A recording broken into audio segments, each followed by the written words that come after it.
Channel पे। आज हम सपोर्ट रेजिस्टेंस का ड्रॉ करेंगे, उसके बाद में एनालिसिस करेंगे कि स्कैल्पिंग कैसे करें। मोस्टली मैंने 1 आवर पे आपको बताया कि 1 आवर पे आप कैसे ट्रेड कर सकते हो। जैसे कि यहाँ पे देखोगे 1 आवर पे, एक बार मैं थोड़ा सा एक्सप्लेन कर देता हूँ। तो मार्केट यहाँ से डाउन ट्रेंड में आ रहा था, ये थोड़ी लिक्विडिटी स्वैप किया, लिक्विडिटी ली, उसके बाद में मार्केट यहाँ से ऊपर गया। तो 2 जोन से एंट्री करने के पहले आप इस ब्रेकआउट पे एंट्री करो, दूसरा आपको रीटेस्ट का वेट करना होगा, इस रीटेस्ट पे एंट्री करो। तो अगर यहाँ पे आपने ट्रेड ली तो आपका टारगेट ये नेक्स्ट स्विंग तक होगा और आपका टारगेट आपको मिल गया। एक अगर यहाँ पे और कंफर्मेशन देखोगे तो एक ट्रेड लाइन भी बन रही है।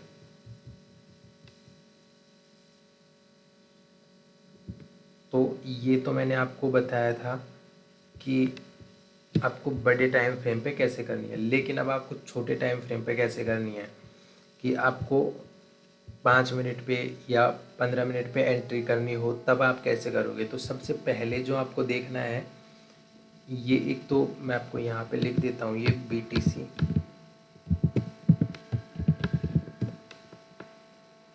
ये बिटकॉइन का चार्ट है।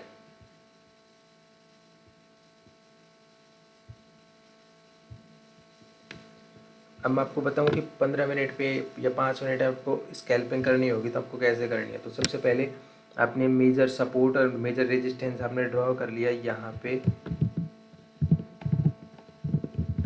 ये हो गया सपोर्ट, स्ट्रॉन्ग सपोर्ट है क्योंकि हमने लगभग 1 आवर पे ये बना रखा है सपोर्ट। और इसके बाद में आपको एक मिनट,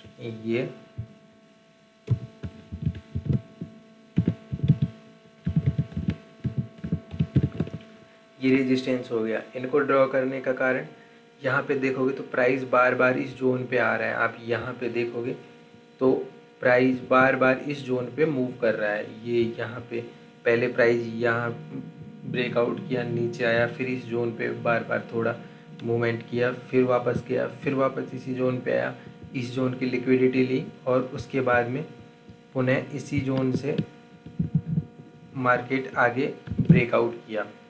तो ये जोन लिक्विडिटी जोन के बाद में यहाँ से मार्केट ने मूव किया, तो इसीलिए हम इसको एक स्ट्रॉन्ग सपोर्ट मान सकते हैं। ये स्ट्रॉन्ग रेजिस्टेंस है क्योंकि यहाँ पे प्राइस ये गया, फिर इसके बाद में नेक्स्ट प्राइस यहाँ तक आना चाहिए। तो ये अपना प्लान है। अब हम 5 मिनट पे जाएंगे, 15 मिनट पे भी जाएंगे, 5 मिनट पे भी, 1 मिनट पे भी। जैसे कि मान लीजिए हम 15 मिनट पे जाते हैं फर्स्ट, तो 15 मिनट पे जाते हैं तो हमारा सिंपल एनालिसिस क्या बनेगा कि अब जो प्राइस है इस सपोर्ट से कम इस रेजिस्टेंस तक जाएगा, यानी कि जब तक मार्केट वहाँ तक जाके वापस ना आए हमने को बुलिश ट्रेड प्लान करनी है। अपना टारगेट 1:3 का रहेगा पर ट्रेड में। तब यहाँ से देखोगे तो एंट्री इस कैंडल पे बनेगी। क्यों? क्योंकि एक तो 9 और 15 EMA को भी क्रॉस कर दिया, सपोर्ट से ऊपर है और ये अच्छी खासी बुलिश कैंडल है। ये स्कैल्पिंग है 15 मिनट पे। ये स्टॉप लॉस हो गया। आपका टारगेट, फर्स्ट टारगेट 1:3 रहेगा। आपको ये आपका पहला टारगेट मिल गया। अब आपको सेकंड एंट्री करनी है तो फिर से आपको ये छोटे सपोर्ट रेजिस्टेंस जोन ड्रॉ करने रहेंगे, जैसे कि इस जोन से ड्रॉ हो सकते हैं। अब आपकी एक एंट्री इस कैंडल पे भी बनती है, लेकिन आपको एक चीज़ देखनी होगी। जैसे कि मान लीजिए आप इस कैंडल पे एंट्री कर दोगे तो ये कैंडल इतनी बड़ी यहाँ तक आए तो आपका स्टॉप लॉस यहाँ तक रहेगा, फिर भी आपका स्टॉप लॉस हिट हो गया। लेकिन आपको ये जोन्स क्लैरिफाई करने होंगे। जैसे कि यहाँ पे आपने एंट्री नहीं करी, वेट किया, तो आपकी एंट्री एकदम 9 और 15 EMA का अकॉर्डिंग इन कैंडलों पे हो सकती है। इस पे भी अगर आप करना चाहें तो कोई प्रॉब्लम नहीं है, आप कर सकते हो। लेकिन कुछ जोन्स हैं, जैसे कि यहाँ पे इतना बड़ा स्टॉप लॉस रखना होगा तो ऐसा नहीं है, आप यहीं पे रख सकते हो और यहाँ पे भी आपको टारगेट मिलेगा। लेकिन ऐसे जोन्स को अवॉइड करें। उसके बाद आप यहाँ देखोगे, ये फिर आपको एंट्री करनी है तो इस जोन पे देखोगे। इन जोन्स पे थोड़ी है ना मिस्टेक होती है, क्योंकि 9 EMA आपको डाउन साइड शो कर रहा है और ये बुलिश साइड। मैंने यहाँ पे एंट्री भी करी थी, लेकिन मैंने इस कैंडल पे करी थी, यहाँ तक मेरा स्टॉप लॉस था, मेरा स्टॉप लॉस हिट हो के मार्केट ऊपर निकला। मेरी क्या गलती मैंने सही जोन्स पे एंट्री नहीं की। अब यहाँ पे आपकी एक्यूरेट एंट्री किस कैंडल पे होगी, यहाँ पे इस कैंडल पे होनी चाहिए। आपका स्टॉप लॉस कम से कम यहाँ तक का होगा क्योंकि लो जोन कैंडल का यही है। तो ऐसे जोन्स थोड़े गलत होते हैं, इन पे एंट्री ना करें क्योंकि स्टॉप लॉस बहुत बढ़ा जा रहा है। आप एक एंट्री कर सकते हो इस जोन पे। अब आपका स्टॉप लॉस यहाँ तक रहेगा और जब तक मार्केट यहाँ तक ना पहुँच जाए तब तक आपको बुलिश ही एंट्री करनी है। तो यहाँ पे अपनी एंट्री हो गई, देखा टारगेट मिला।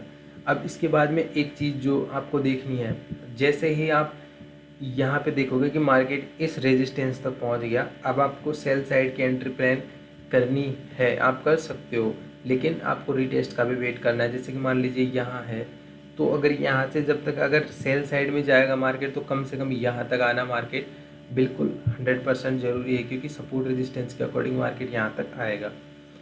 तो ये मैंने आपको सपोर्ट रेजिस्टेंस बताया 15 मिनट पे। अब मैं 5 मिनट पे जाता हूँ। 5 मिनट पे गया तो 5 मिनट पे भी सेम कंडीशन बनेगी। कैसे? जैसे कि इसको मैं हटा देता हूँ। हाँ, 5 मिनट पे भी सेम कंडीशन बनेगी कि मार्केट को फर्स्ट जो एंट्री रहेगी अपनी, तो वो यही रहेगी 9 एंड 15 EMA के अकॉर्डिंग। ट्रेंड बुलिश है, तो अब आप यहाँ पे एंट्री कर सकते हो इस जोन पे। आपका ये स्टॉप लॉस रहेगा और आपका फर्स्ट टारगेट इस स्विंग तक रहेगा, और जो आपको आसानी से मिल भी गया।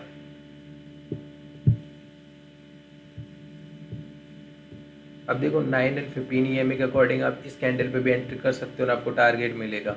लेकिन सबसे बड़ी समस्या क्या है ना, 9 एंड 15 EMA वैसे बहुत अच्छा वर्क करता है, लेकिन इसके साथ में आपको कुछ चीज़ें और यूज़ करनी होगी। Most and important 9 and 15 EMA support resistance के साथ और ट्रेड लाइन के साथ सबसे ज़्यादा अच्छा वर्क करता है।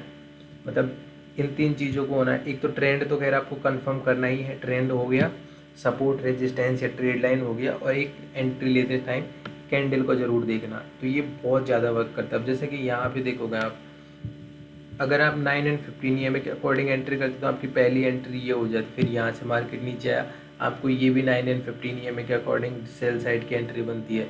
लेकिन आपने पहले ही ट्रेंड देखा कि ट्रेंड बुलिश है, उसके बाद में आपने 9 एंड 15 EMA की एंट्री करी कैंडल के हिसाब से। तो अगर अब आप देखोगे तो अब आप बहुत आसानी से इन चीज़ों को कंफर्म कर पाओगे। अब आपकी बहुत ज़्यादा ट्रेड नहीं बनेगी। अब जैसे कि यहाँ पे आपने एक ही ट्रेड बनाई, जबकि बन के इतनी सारी रही थी कि यहाँ से बुलिश की बनती है, यहाँ बेयरिश बनती है, यहाँ बुलिश बनती है, तो ये गलतियाँ नहीं होंगी। इसके बाद में आप यहाँ देखोगे तो ये एक ट्रेड लाइन बनेगी अच्छी सी, और ये एक छोटा सा सपोर्ट जोन बन जाएगा इस जोन पे।